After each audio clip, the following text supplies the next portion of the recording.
Today is day one for the Come Follow Me study for this week, August 18th to the 24th. A Principle with Promise, Doctrine and Covenants 89 through 92. Monday, August 18th, 2025, Doctrine and Covenants 89, 1 through 3. Learn and teach through principles. We can live by principles to exercise our agency and faith in Christ. After the School of the Prophets began meeting in early 1833, the prophet Joseph Smith inquired of the Lord concerning priesthood holders' use of tobacco during their meetings. On February 27, 1833, in response to Joseph's inquiry, the Lord gave the revelation recorded in Doctrine and Covenants 89. In this revelation, which became known as the Word of Wisdom, the Lord warned against the use of harmful substances, encouraged the consumption of wholesome foods, and promised blessings to the obedient. On March 8, 1833, the Lord gave the revelation recorded in Doctrine and Covenants 90. This revelation contains instructions to the presidency of the high priesthood and was a continuing step in the establishment of the first presidency. While working on the inspired translation of the Old Testament, the prophet inquired of the Lord concerning whether he should include the Apocrypha as part of his translation of the Bible. On March 9, 1833, the Lord responded to Joseph Smith's question through the revelation recorded in Doctrine and Covenants 91, and told him he did not need to translate the Apocrypha. On March 15, 1833, the prophet received the revelation recorded in Doctrine and Covenants 92, instructing Frederick G. Williams to be an active member of the United Firm, which he had established to oversee the welfare and business affairs of the church. February 2, 1833, Joseph Smith finished reviewing his translation of the New Testament. February 27, 1833, Doctrine and Covenants 89 was received. March 8, 1833, Doctrine and Covenants 90 was received. March 9, 1833, Doctrine and Covenants 91 was received. March 15, 1833, Doctrine and Covenants 92 was received. March 18, 1833, Sidney Rigdon and Frederick G. Williams were ordained as presidents or counselors in the presidency of the high priesthood. Section 89, the Word of Wisdom. In the 1830s, the use of tobacco and alcohol was prevalent in the United States, even among the Latter-day Saints. Beginning in the late 1700s and into the early 1800s, different religious groups began a temperance movement that called for reform and abstinence from the use of alcohol. A temperance society was organized locally in Kirtland, Ohio, in October 1830, before the missionaries arrived from New York to preach the gospel. The School of the Prophets, organized January 23, 1833, began meeting regularly in an upstairs room in the Newell K. Whitney store in Kirtland, Ohio. That room was part of the living space in which Joseph and Emma Smith resided. In the School of the Prophets, the prophet Joseph Smith taught the elders of Israel about building God's kingdom on earth. They discussed spiritual truths, prayed together, fasted, and prepared to preach the gospel. But there was something about the atmosphere that might seem odd to us today. In a sermon given in 1868, President Brigham Young described the setting of the School of the Prophets. President Brigham Young said, "I think I am as well acquainted with the circumstances which led to the giving of the word of wisdom as any man in the church, although I was not present at the time to witness them. The first School of the Prophets was held in a small room situated over the prophet Joseph's kitchen in a house which belonged to Bishop Whitney. The brethren came to that place for hundreds of miles to attend school in a little room, probably no larger than 11 by 14 feet or 3 by 4 meters. When they assembled together in this room after breakfast, the first they did was to light their pipes, and while smoking, talk about the great things of the kingdom, and spit all over the room. And as soon as the pipe was out of their mouths, a large chew of tobacco would then be taken. Often when the prophet entered the room to give the school instructions, he found himself in a cloud of tobacco smoke. This, and the complaints of his wife at having to clean so filthy a floor, made the prophet think upon the matter." William E. Barrett said, "It is said that on the 22nd of February, 1833, the prophet came to the room in which the School of the Prophets was being held, and upon opening the door found the room filled with tobacco smoke. Upon that occasion he left the room, closed the door behind him, and when he returned, announced to the brethren a new revelation upon the subject of health." Zebedee Coltrane, one of the participants in the School of the Prophets, reported, "There were 20 out of the 21 who used tobacco. After the prophet read this revelation to the brethren, they immediately threw their tobacco and pipes into the fire. This revelation went far beyond smoke and tobacco stains. It gave the saints, for generations to come, a principle with promise. Promises of physical health, wisdom, and great treasures of knowledge. President Ezra Taft Benson said the word of wisdom is one of the recognized and distinctive principles of members of the church. Generally, others not of our faith acknowledge that members in good standing abstain from tobacco, coffee, tea, and all alcoholic beverages. Scientific studies have confirmed that Latter-day Saints have less incidence of heart problems, all forms of cancer, and other diseases because of their adherence to the word of wisdom. These studies have demonstrated that not only will one live a longer life, but also that the quality of one's life will be better. The word of wisdom is one of the evidences of the inspiration of Joseph Smith's prophetic calling. Let me tell you why. Several years ago, an investigator gave this testimonial about Joseph Smith. He said that the word of wisdom was the revelation that most attracted him to investigate the church. There is no possible way, he said, that Joseph Smith could have known what we now know in the medical world about the harmful effects of tobacco, alcohol, tea, and coffee. Yet this has all been substantiated by medical science. He said that this was the beginning of his earliest investigation of the gospel, for he reasoned that if Joseph Smith could be so accurate on a matter that medical science validated over 100 years later, the rest of the teachings of the church deserved investigation. He did so and is now a member of the church. Section 89. Revelation given through Joseph Smith the prophet at Kirtland, Ohio, February 27, 1833. As a consequence of the early brethren using tobacco in their meetings, the prophet was led to ponder upon the matter. Consequently, he inquired of the Lord concerning it.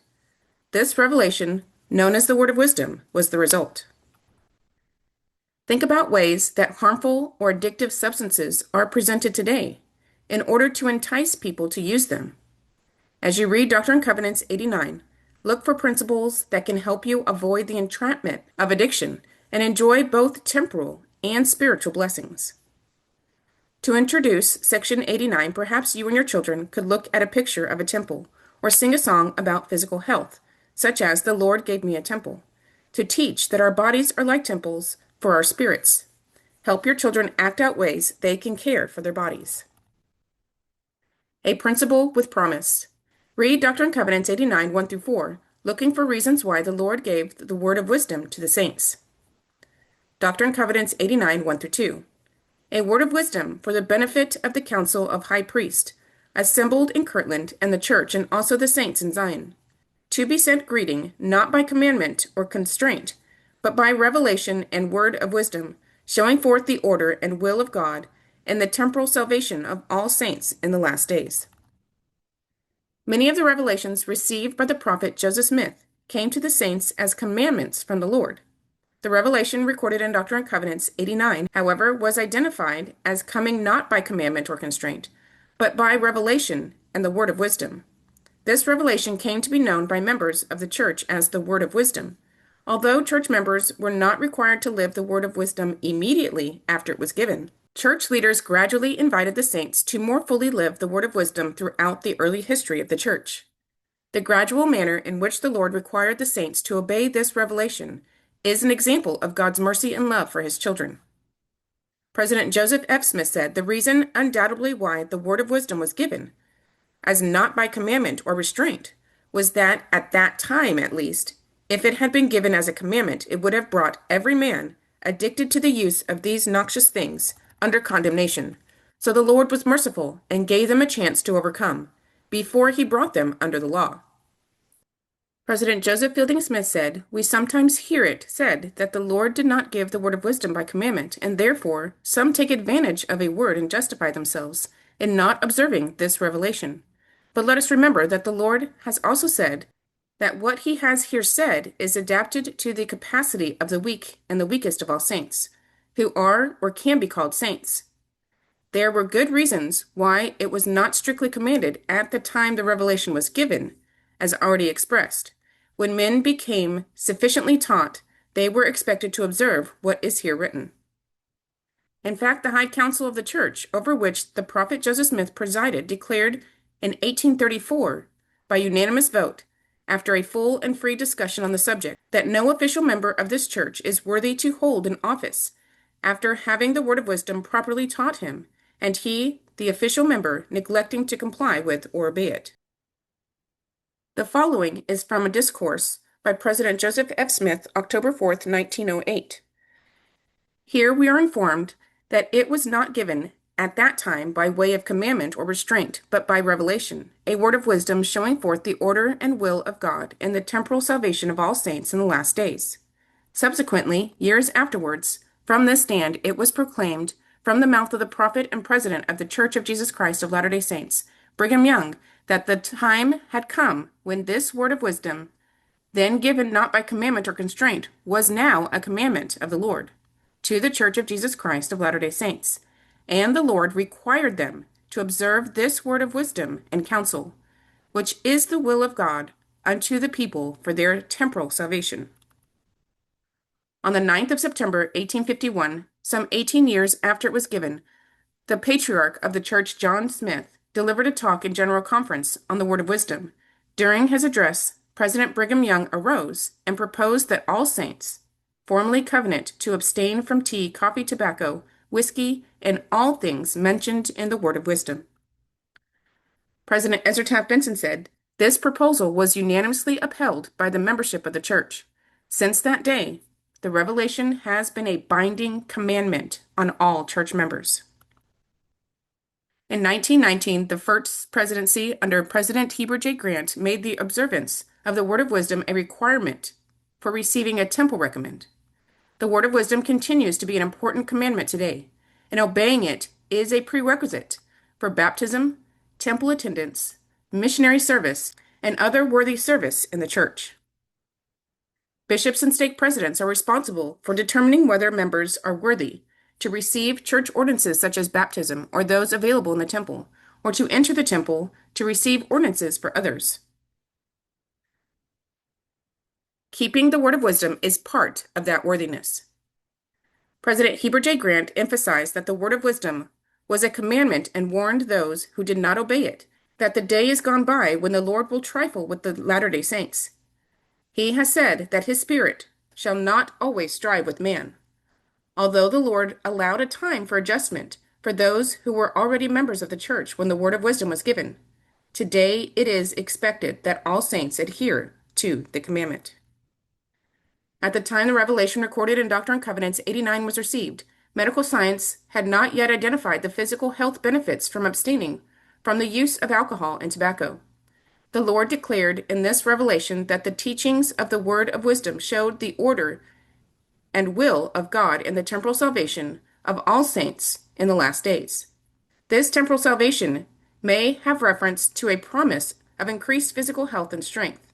The Lord has revealed that the physical body is a gift from God and is an important part of a person's eternal future. In order to receive a fullness of joy, we must strive to be clean and pure, both in mind and in body. Some of the temporal benefits resulting from obedience to the word of wisdom are better health and vitality, strength and endurance, greater strength to avoid such physical sins as unchastity, a savings in money not spent on harmful substances, and greater resistance to many of the diseases that attack the body. The Lord had earlier taught the saints, "All things unto me are spiritual, and not at any time have I given unto you a law which was temporal, for my commandments are spiritual." Therefore, the temporal benefits of living the word of wisdom are ultimately spiritual blessings. President Joseph Fielding Smith said, "The temporal salvation of the children of men is a most important thing, but sadly neglected by many religious teachers. The truth is that the spiritual salvation is dependent upon the temporal far more than most men realize. The line of demarcation between the temporal or physical and the spiritual cannot be definitely seen. The Lord has said that He has not given a temporal commandment at any time. To men, some of these commandments may be temporal, but they are spiritual to the Lord because they all have a bearing on the spiritual or eternal welfare of mankind. Obedience to the word of wisdom, keeping the temple of God undefiled, invites the Holy Ghost to help us resist the temptations of the world. The word of wisdom is a commandment, and disobedience to any commandment results in the loss of the Spirit. The loss of spiritual health is far more serious than the loss of physical health. President Stephen L. Richards noted, "Every commandment of God is spiritual in nature. There are no carnal commandments. We have learned this from modern revelation. While the commandments have effect upon the body and temporal things, they are all, in essence, spiritual.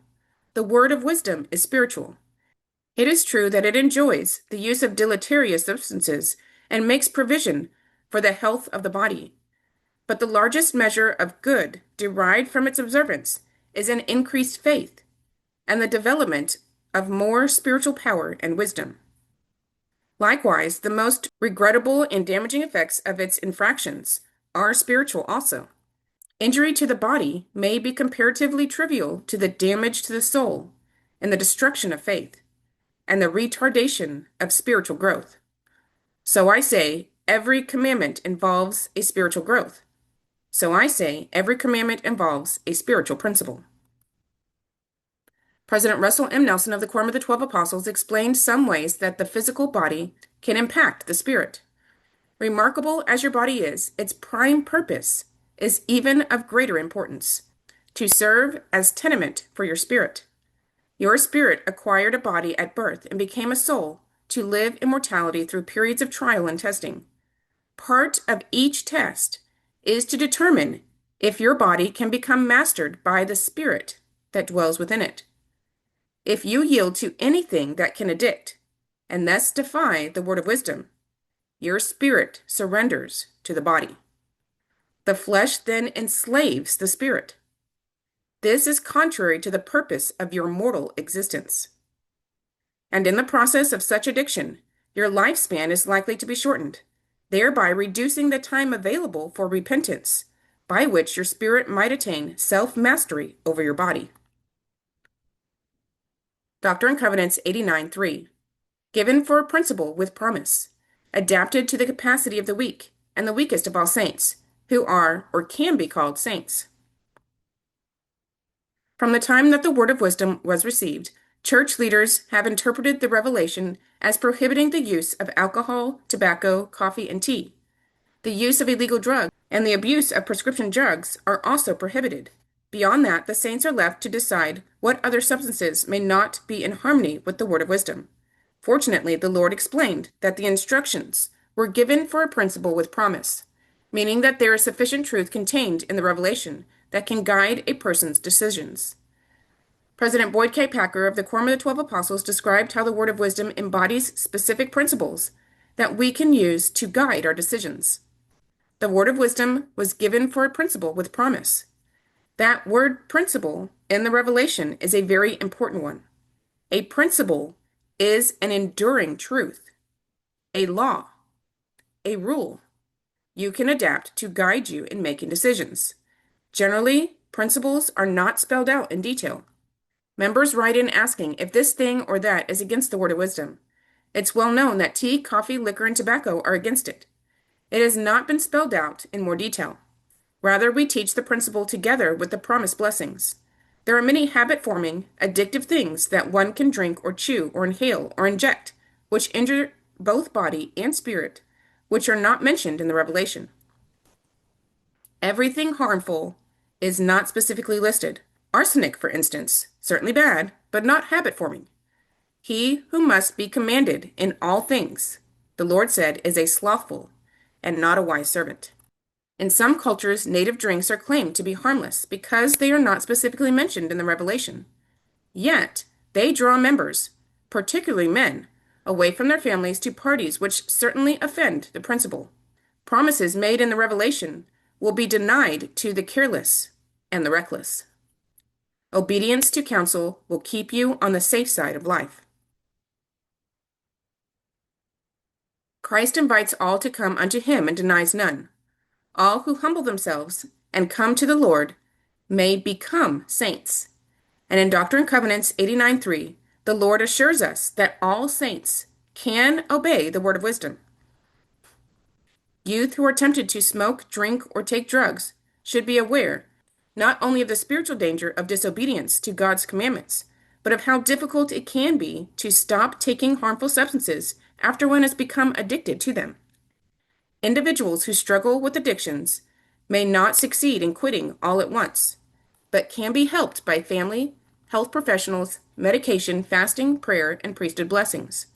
As individuals overcome their addictions and keep the commandments, the Lord's blessings of self-control and spiritual strength make it that much easier for them to continue to obey the word of wisdom. Elder LeGrand Richard said, I presided over 2 missions. We had many saints who had used tobacco and tea and coffee, and some of them liquor, all of their lives. And it was hard for some of them to quit. I remember being in one meeting with a stalwart man sitting right down in front of me, and as I read these words, adapted to the capacity of the weak, and the weakest of all saints, who are and can be called saints. I said, if there are any Latter-day Saints in this mission, weaker than that, we will not ask them to keep the word of wisdom. At the close of the meeting, that big fellow came up and said, President Richards, I am not that weak. I said, I didn't think you were. I just wanted to let you know what the Lord had to say about this principle.